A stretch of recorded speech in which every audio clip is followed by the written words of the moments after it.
Eğer bir ülkede milyonlarca insan üretiyorsa ve bir yerde toplanıyorsa, o şeyin altı delikse, 400 yerden akıyorsa, bir bürokrat 10 yerden maaş alıyorsa, bir mafya liderinin ifşaatlarına rağmen bu ülkede hukuk harekete geçmiyorsa ve bunların tümünü delilli, ispatlı, tarihli, araba plakalarına varıncaya rağmen iddia ediyorsa, GSM kayıtlarından takip edin diyorsa, bunlara rağmen ne İçişleri Bakanı ne devletin herhangi bir merciği harekete geçmiyorsa, varın gerisini siz düşünün.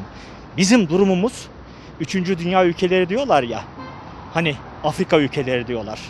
Onlarda bile ben bir şekilde Afrika ülkelerinde de çalışan arkadaşlarım var. Onlarla bir şekilde dostane ilişkilerim var. Konuşuyorum.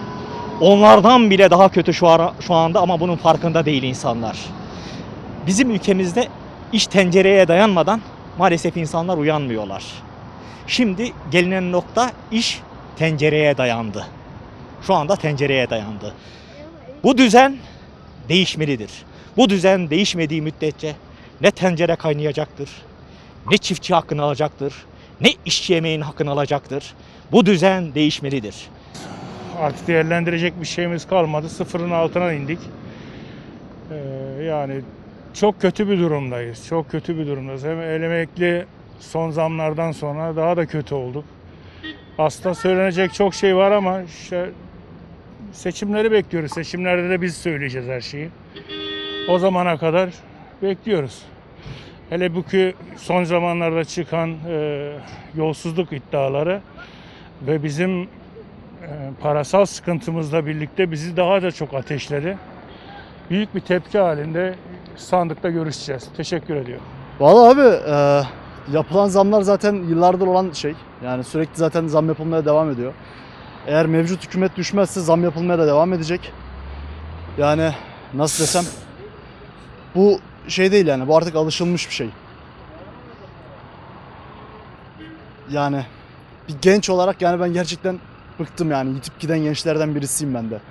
Bak ben 23 yaşındayım, şu an işe gidiyorum mesela. Benim bu yaşlarda artık dünyaya açılmam gerekiyordu. Türkiye'yi gezip ondan sonra dünyaya açılmam gerekiyordu benim.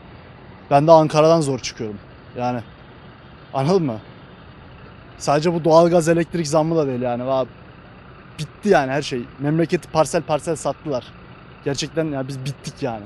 Gençler özellikle, bak mesela 50-60 yaşında insanlar hadi bir şekilde hayatını kurtu öncesinde. Bir şeyler yaptı ama olan yemin ederim biz gençler oldu yani. Yapacak bir şey yok. Her yerde zam. Hükümet zam veriyor, geri arkasından alıyor. Ne oluyor? O sayede müjde. Neye müjde? Emekliye müjde. Zam veriyor, arkasından elektrik zam, doğalgaza zam veriyor. Doğalgaza zam veriyor. Yani bu böyle bir şey olmaz yani. Kaşıkla veriyor, kepçeyle alıyor. Bu böyle yani. Elektrik doğalgaz zamları yapıldı ama bir de ülkenin genel durumuna bakalım. Ülkenin genel durumunda ekonomi olarak her ne kadar sıkıntıda olsak bile çok güzel devletlerimizin yardımı var. Yardım her geçen gün artıyor ve artmaya da devam ediyor. Ki anamıza babamıza yapılan emekli maaşları, zamları, ikramiyeleri bunları da unutmayalım. Kira yardımları, büyük şehirlerde yapılan yardımlar, tamam elektrik ve doğalgaz zam yapıldı ama bir de bunların genel yardımları var. Allah devletimizi başımızdan eksik etmesin. Recep Tayyip Erdoğan her konuda her şekilde yardım ediyor bize. Hiçbir vatandaşın yarı yolda bırakmıyor. Gerek hastanelerde, gerek yapılan hizmetlerde her türlü her şekilde yardımlar yapılıyor. Bu kadar elektrik ve doğalgaz zamını da abartmak gerekmiyor bence. Bu benim şahsi kendi görüşüm.